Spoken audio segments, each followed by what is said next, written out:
put on here. Sorry.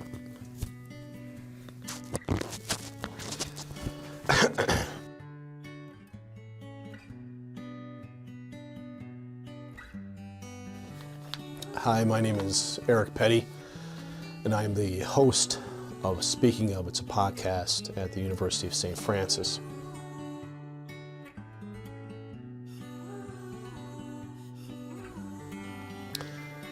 I was born in 1970. That should say a lot.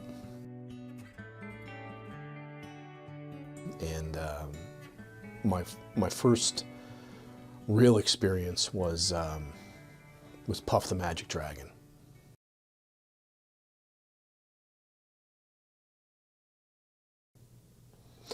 Peter, Paul, and Mary, PPM.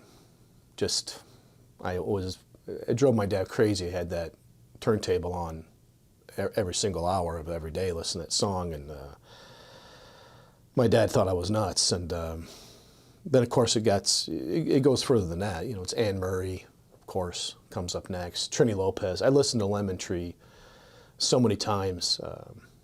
I'll never get scurvy.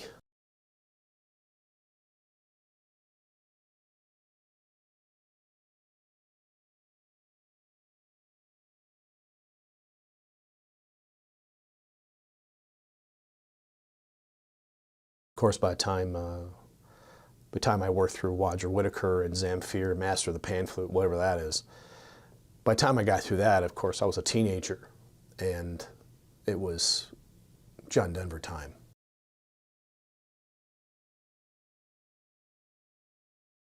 I think I was at a party, a bunch of strangers, I didn't know anybody, and a guy came up to me and asked me if I wanted any JD, and I'm like, who doesn't want any JD? You know, Rocky Mountain High, Calypso, that was later on, but it was just it was just such an experience, and I couldn't get enough of that rush. It was so big. I just loved John Denver, those glasses. I had a pair of those round glasses, from Oh God. I don't know if you remember that show with George Burns. A really good show.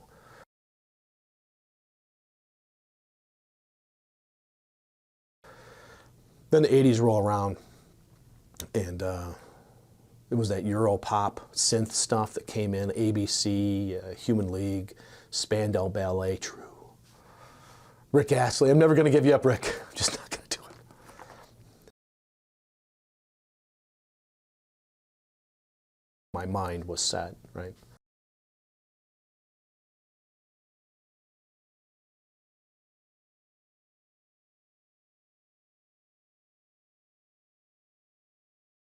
The 90s roll around. The cool thing about the 90s is with all the CDs were so cool because they had those hidden tracks.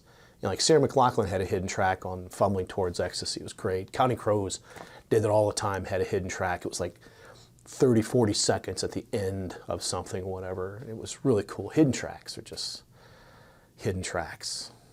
That's the coolest thing, man.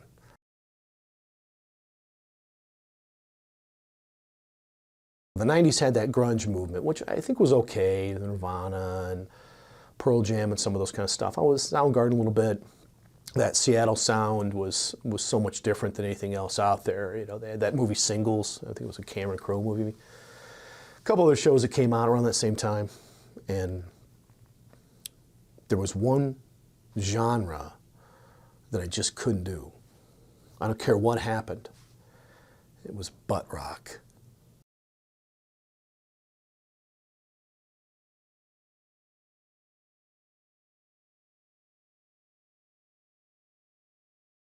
It was called butt rock because it's actually nothing but rock, because that's all they specialized in. Some people would say like AC/DC is a good butt rock band, but it's really not, I don't think, in my mind, but that's just me, I digress.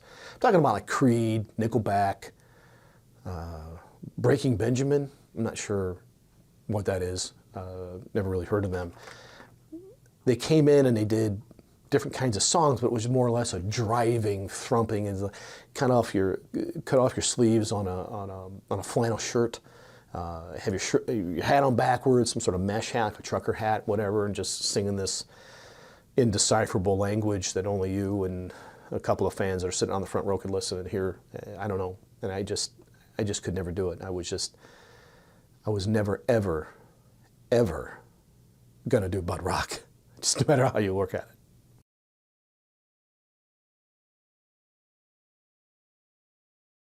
Hey, speaking of, I got Miles Fulwider in music and technology today on the show, and a couple other people. We got some big stuff coming your way. Stay tuned, folks.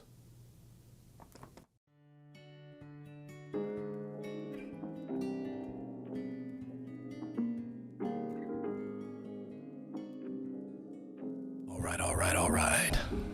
Welcome back to Speaking of, the podcast, and I'm your host, Eric the Love Architect.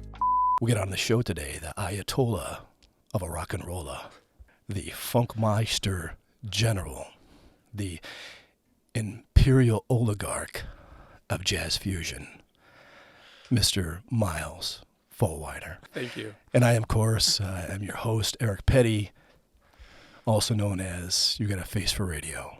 Thanks, Miles, for having us on the show today, man. Happy to be here. Thank you. You know, this is a very mysterious place, this music and technology thing that you run.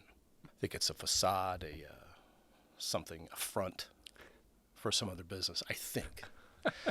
A lot of people will come up to me and say, Eric, Face for Radio, Petty, do you know Miles pretty well? And I said, I've met him a few times. And they say, they have one question. I've had a dozen people ask me the same question. Ready? They say, if you were born in Europe, do you think that your parents would have named you Kilometers? You would not believe how many times in my life that joke has come There up. is no way Yes. that's ever been asked. Yes. That is brand new No. today. That is absolutely... Do you realize I told him this a long time ago, that I thought this is like the perfect intro to this. Sorry, I blew it. I wish I had another measurement that I could work. It's other than the imperialist version that we have. Sorry. How you been, man? It's good to see you. I've been good. Thank you. You were telling us some fascinating stories about these egregiously heavy doors that you got going on here. Yes. So within our studio, we have heavy doors, and they are legitimately lined with lead. And the reason for that is simply mass. So we want things to be quiet, where the sounds within the studio stay within the studio, the sounds outside of the environment stay outside. And the only way to do that physically, based on science, is with mass and density. And so we happen to have doors that are aligned with lead, and so they are heavy. And Do you get a pen and paper that I could write some of this physics Do you want a down real formula? quickly? Formula down here. Yeah, so it's it's interesting but that's actually within a studio environment. Windows and doors are the biggest culprits for noise transmission between Really? Yeah, and that's the weakest link. But you need to see what's going on in the other room, and you need to be able to get in that room. So doors and windows are necessities, but that's the weak point. And so we have very heavy doors. And so I was mentioning earlier, when they first installed a couple of these doors, I think they're like 600 or 800 pounds a piece. And we were in here, and probably within the first few months, they started to pull away a little bit. And we there was some markings. They had scratched the floor. We'd since buffed that out and remedied that, but they had to come back in and reinforce the doors so they would not pull and fall down, I guess. I think I could bench those doors. Do you? No, Yeah. I don't. Maybe if they're on the hinge. The doorknob, I think I could get like 2 or 3 reps in. But it's always funny. People don't expect it, and you have that muscle memory of when you open a door and you watch people it's like horrible. Go for it and they can't. Well, it felt like if you ever see the movie War Games, and they're running into, was it Crystal Palace? NORAD's down there, and they're going through this steel door. That's what it felt like. So I feel very safe. Yeah, it's a nice bunker. Or actually very imprisoned. Either way. I'm not sure. What's been going on with you? You had a good summer? Yeah, summer was great. Things have been busy, and now we're about almost midterms in the semester, and so almost there. We've had a really exciting start to the semester. It's great to have the students back, and now Is it? Yeah, most days. They're doing well. A lot of really great projects we've got going on. We've a couple big new things for the semester has been we we started a new concentration in hip hop and R&B. And with that, we have an artist in residence, Willie Green. I've heard that. Who's a producer and engineer, and really, a term that's used to describe him a lot is a sonic architect for art rap. And he's our artist in residence. And so he's been teaching online our history of hip hop and R&B course. He's been teaching online, but he's going to be out at the first week of November. He's going to be doing some workshops and some public lectures here, which is one big thing. So there'll be a public lecture Wednesday, November 1st, that he'll be doing at North Campus. He'll be doing a presentation about his work and 50, because this celebrates 50 years of hip hop. And so there'll be a really fun public lecture there. And then there'll be some programming that we're going to be doing with Where's that going to be here. at again? North Campus North Auditorium. Campus, okay. Mm-hmm. I'm known as the love architect. I don't know. Did you know that? I didn't. Have we talked about that? No one told me that. No one told you that? It's a pretty well known. I'm surprised you haven't heard Probably because I'm downtown. You're so far removed from the love architecture that I have. Yeah. Growing. You're now, if I'm not mistaken, you're now the president of 80K microphones. Yeah. What's going on there? It's a very probing question. Yeah. So this was a recent development over this past year, beginning in April. So there's a boutique microphone company called 80K Microphones, and this is their 25th year. And I have known them for 14, 15 years. Anyways, I was introduced to them with a lot of work that I did out in New York City with Jazz at Lincoln Center. So when I first came introduced to them, I got to know the owner, subsequently have bought plenty of their microphones over the years, and have just been a user and fan of their products and their designs for, again, I don't think I've probably done a recording session without some of their microphones since I started using them that long ago. And had an opportunity earlier this year to purchase the company. You purchased the company? Yeah. Well, really? Yeah. My wife and I was like, if we're going to do this, we're both jumping in. Is it your wife? Is it more your wife than it is you? She would say absolutely the opposite, but she's sweet. But she's amazing. Yeah. What are you going to do with it now? So you buy a microphone company, you say, okay, now this is how we project our world domination. What's the next step? Yeah. I don't know. So it was, again, it came about would not have seen this a couple months prior. It all came about very quickly.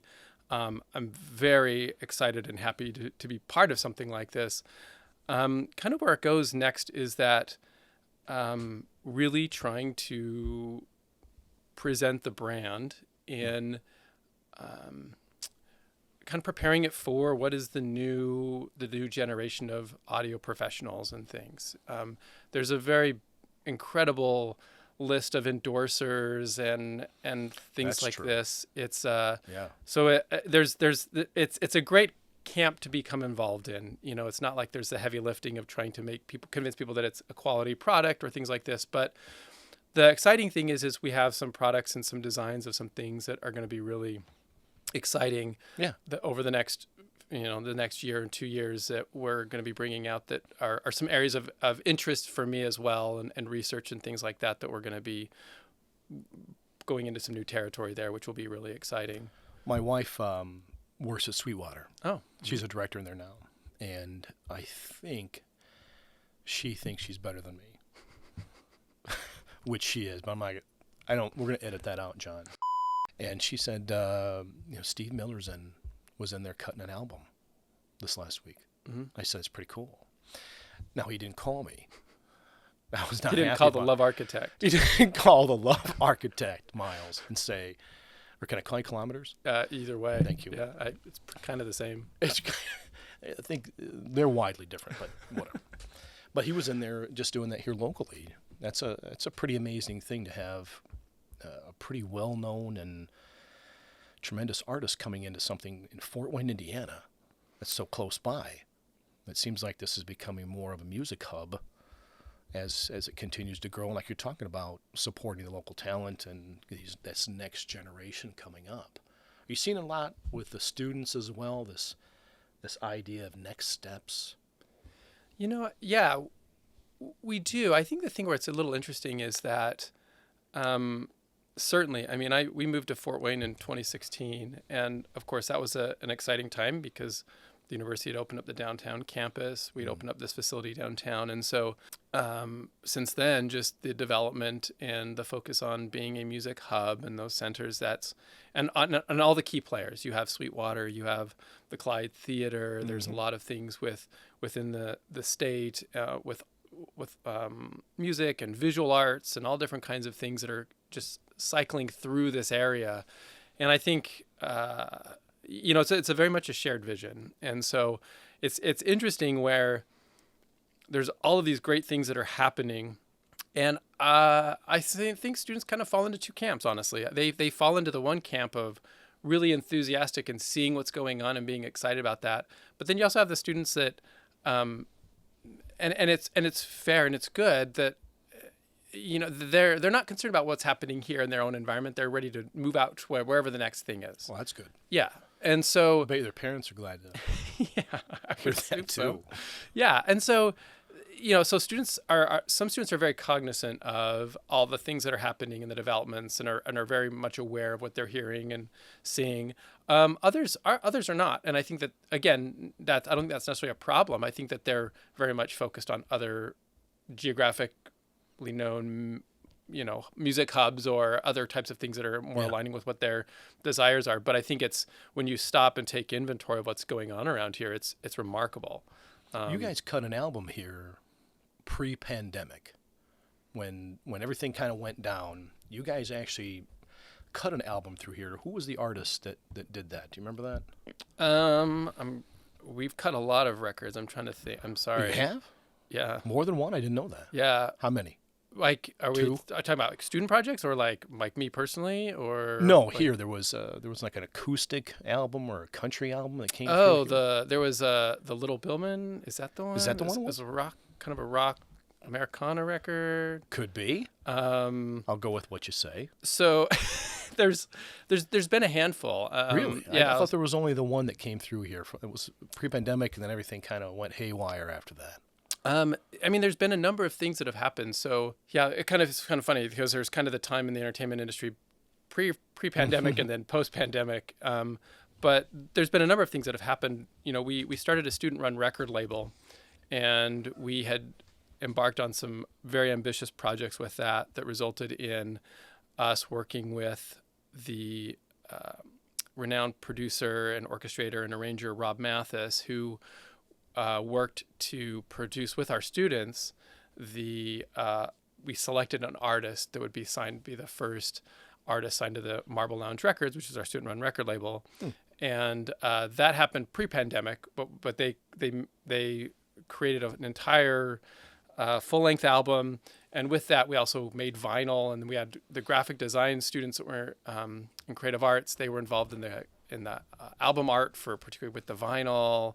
And so there's been a lot of projects associated with some of these different aspects of our program, but we've also had a number of professional projects that have come in as well that have given the students the opportunities to work. And some of these that have been chart-topping records and nominated for considerations for the Grammys and Really? things like that. Yeah. Well, that's quite an achievement. Yeah. I mean, it's great when all the pieces fall together, Right. So, I mean, and even like right now, we've got a really great project. And again, this isn't our doing. And, I think that I'm probably off topic a lot here, but, our students have a lot of it, can crash and burn, but when it's successful, it's great. And one such thing is we have a feature film that was filmed, I think in Ohio. Our students are doing all the audio for this feature film. So they're doing the music composition, they're doing all the sound effects, mixing, re-recording, and everything. And as a result of this developing, we created a class around this, and it's very much a studio experience. And again, another environment where they have a lot of autonomy within this, but they have to deliver this by Thanksgiving because it goes into theaters. Well, that's quick. And so it's a real fast turnaround. How long have they had it in their possession? So you got 5 months, a year, 6 what? So our lead student on the project, Drew Mosier, he was working with them a little bit the end of last semester, so in the spring, so March, April-ish. Okay. And then over the summer, they worked a lot on dealing with getting the trailer cut and getting that all finalized. Because they're, as I understand right now, they're in talks of larger distribution now for the film. And then, but as far as us facilitating this class and, okay, here's the timeline we got to deliver, that started this semester. So we're about, they're October is going to be a really stressful month for them because they've got to get this everything done. And it's again, full-length feature film. What's the name of the movie? The Christmas Prayer. The Christmas Prayer. Mm-hmm. Does that have the Love Architect in there? I can't say I've seen that in the credits. Let me recut this real quick. I got some questions on your opinion. Yeah. Okay. So I'm going to ask you questions, and I want your opinion. I'm going to tell you if you're right or wrong. Who is the greatest singer that ever lived? It's like asking who's the greatest singer. No, I get it. Greatest singer. Yeah. Who's ever lived. Yes. You go back to Genghis Khan as far as I'm concerned. I hear he was quite the yodeler. I'd have to say Ella Fitzgerald. Really? Yeah. Why that? Why her? Because, I mean, now we have the advantage to like looking at some like old archival video of performances and stuff, which is really fascinating. But, for me, the greatest singer is one thing, being able to be that singer, but also that the identity of that. Like you hear her voice and... Oh, it's immediate. Yeah, no question. And I think I don't know, I mean, maybe this is just more philosophically, but I think, that time in our history and the challenges that all proposed and kind of a male-dominated industry and things like this, like, there's a lot of, I find that to be a very fierce individual. Do you think that she would win The Voice or America's Got Talent or name any no show that's out nowadays? But I think the same thing with like an artist such as like Bob Dylan, is not going to win any singing contest, or beauty pageants. Suppose so. At all. But you dissect the work and the craft, and it's remarkable. Next question on your opinion. Who is the greatest guitarist? I hear Gandhi was a big... he was more of a strummer. He was kind of up there. Greatest guitarist. I don't know. You know what a guitar is, right? I've played a few, yeah. Uh-huh. Man. We get a lot of hate mail anyways. Yeah, yeah. You're going to say John Mayer? No. I can tell you who I think is who I believe is a great guitar player, but it's not like somebody in my mind that I imagine. Like I'm like, as a guitar player, I'm trying to develop a facility similar to. Okay. How about that? Oh, sure. Yeah, I don't know. What do you got? I would say Eddie Van Halen. Okay. For the mere fact that I think when people there are the people that completely change an industry and a culture, and I think anyone. Van Halen, not that I'm not a big Van Halen fan musically, but it's like anyone that see or hear that type of playing was like, I want to play like that. Like that changed. I mean, he alone probably sold a lot of guitars for Eruption people. and everything else. Yeah. So I think that's incredible. Were you a big Valerie Bertinelli fan, like a One Day at a Time fan, and so that kind of helped out too? Were you a Van Halen or a Van Hagar guy? Probably a Van Hagar. Me too. Okay, yeah, we have that in common. Again, David Lee Roth could swing a good sword as much as the next guy. I kind of like swing swords around. Don't get me wrong, but Van Hagar. I even liked a lot Sammy's of I like some of his like just the Sammy Hagar stuff. Yeah, got that kind of. It's not real dirtbaggy, but it's sort of ish. And he's got that tequila that he makes now too, which apparently that's what has made his voice that way. I'm sure okay, your last question, and I don't need whatever answer that was before. Okay. But I get what you're saying. The greatest guitarist that ever lived was Eddie Van Halen. That's what you told me. Sure. The greatest band that ever was. You better be very careful. Oh, I know. You better be very There's careful. going to be a lot of hate mail. There's a lot of hate mail. Just with me, and then you're going to double that. Yeah. I'm sure you have big opinions about this. They're big. I got very big. The greatest band.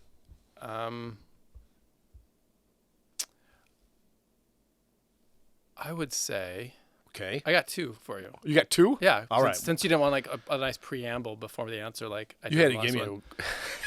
the Constitution was written quicker Yeah, last time. I would say the Beatles. Okay, that's the correct answer. Yeah, Miles. that is a correct answer. John. But also because not even just band, but like they revolutionized a lot of this and the recording technology. and Miles, stuff. that's the correct answer. I know, and I'm going to tell you why it's the correct answer. Are you going to tell me why? What do you got?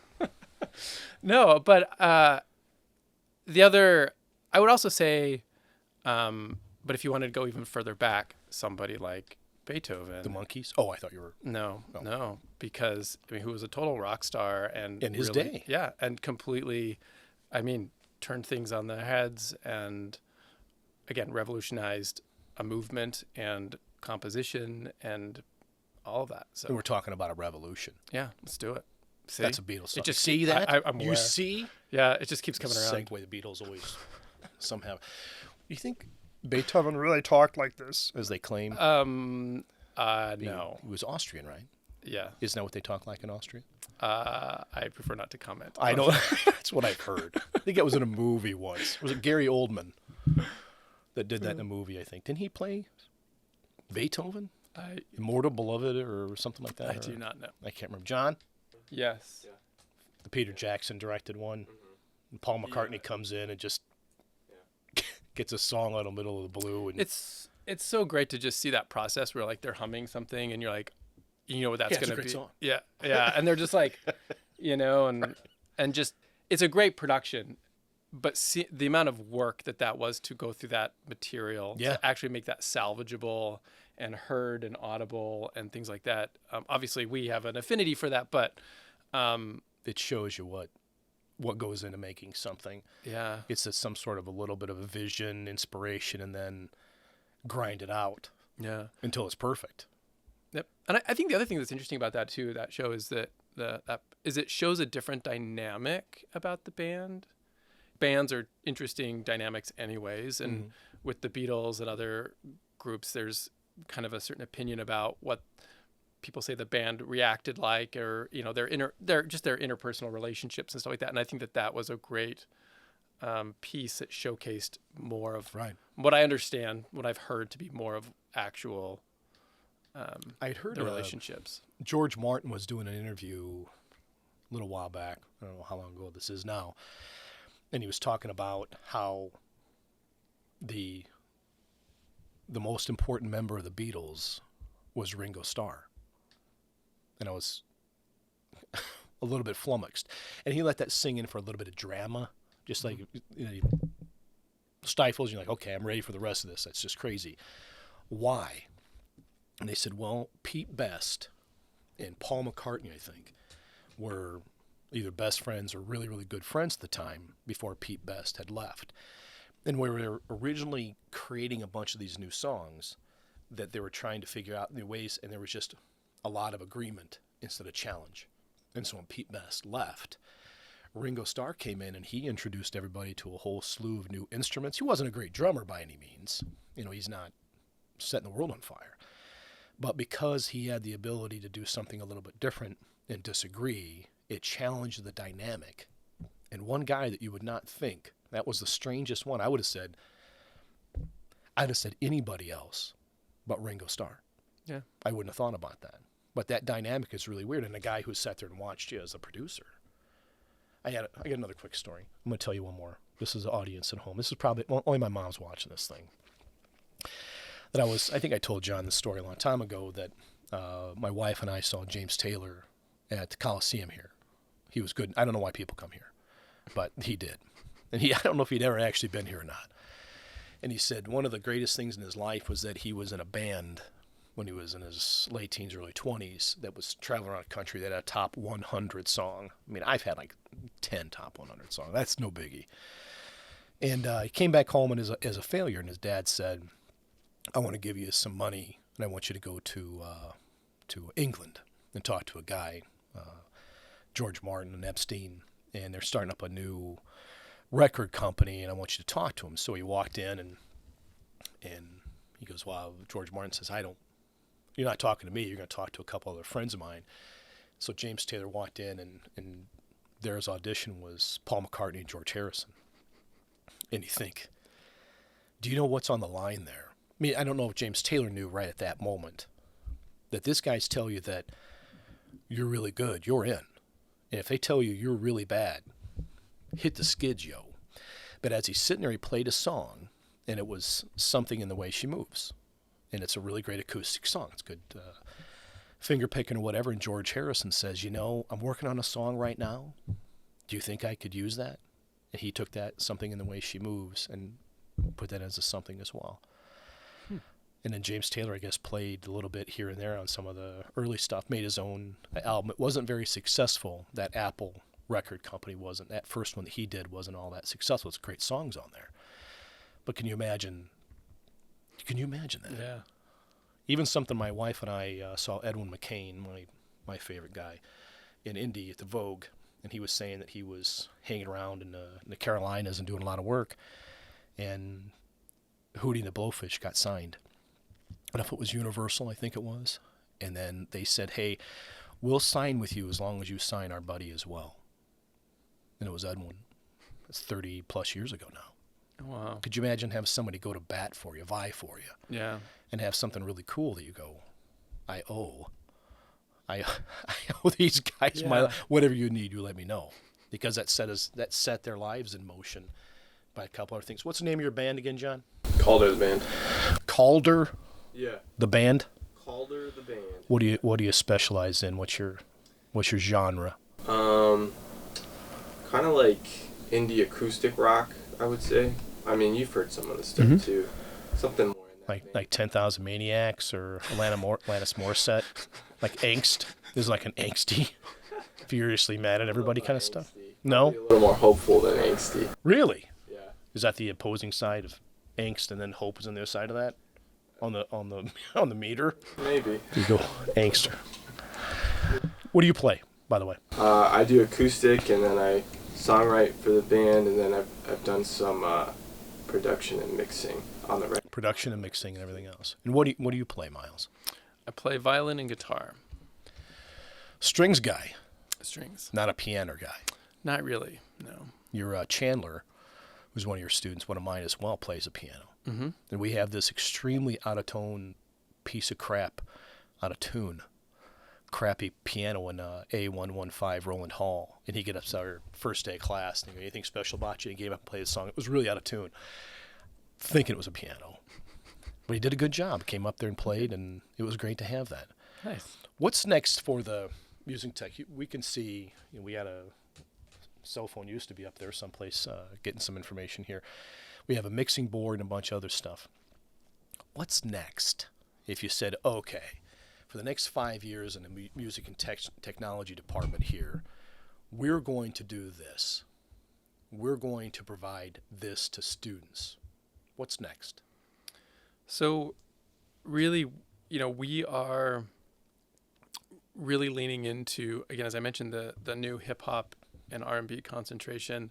One of the things that's unique about our program is that, unlike other programs, we have students that come into our program that are monster musicians that are from a very traditional background. Maybe they play piano or voice, or they were in band and orchestra, or they've taken private lessons their whole lives, or different things like that. We have students that come in on that path, and we have students that come in another path where maybe they have nothing but just an affinity for music. Like they don't play an instrument or anything. And then we have the others that come in and the laptop, the computer, that is their instrument, and they are able to build and perform and craft sounds. And so what we're really working, and what we've done, I believe, well, but what we're really pushing into is, it's 2023, 2024. What does it mean to be a musician today than what it meant 20 years ago? And it's different. And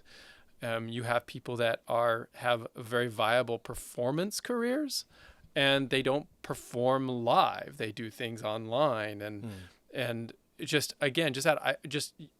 you can't ignore that, because that's such a strong component of this industry anyways. Right. And so looking at how that is to develop and how students need to develop within that.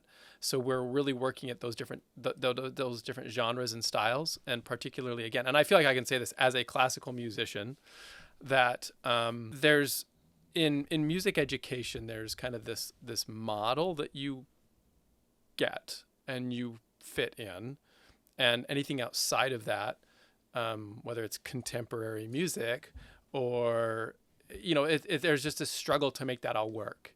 Yeah. And I don't believe we've ever had that challenge. And so we're really pushing into that harder.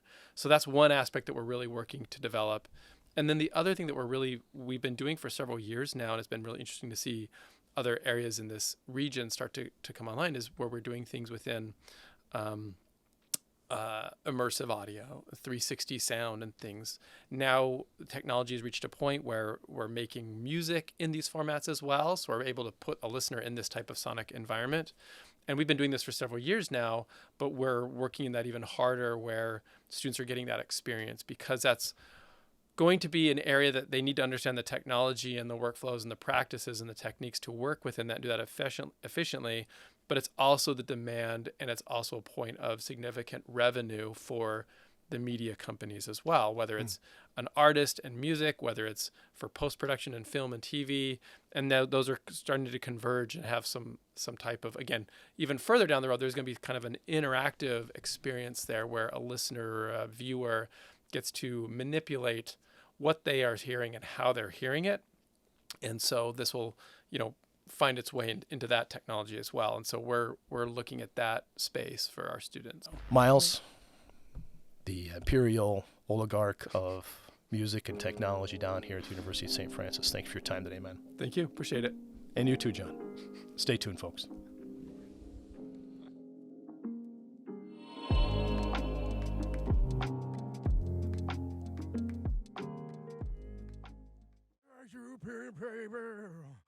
Hiding in my heart, all bloody and cold.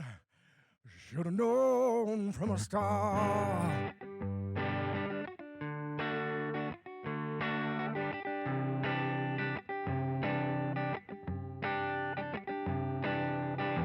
The cops calling you, baby, calling out my name. Seems like so long ago, nothing to say, 'cause baby,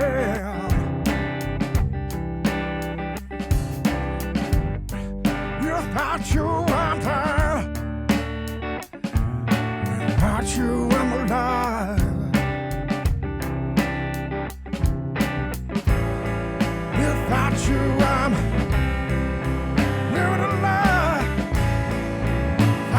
baby, oh, yeah. Oh, baby,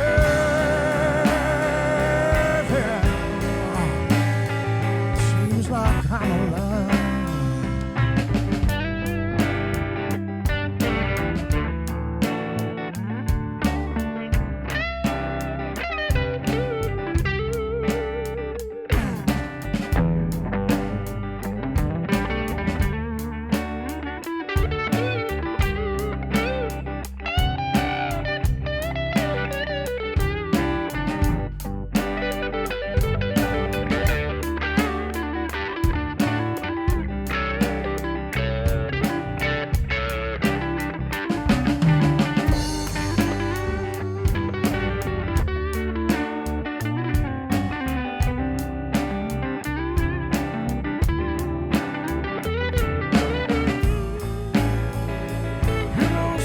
With my tears,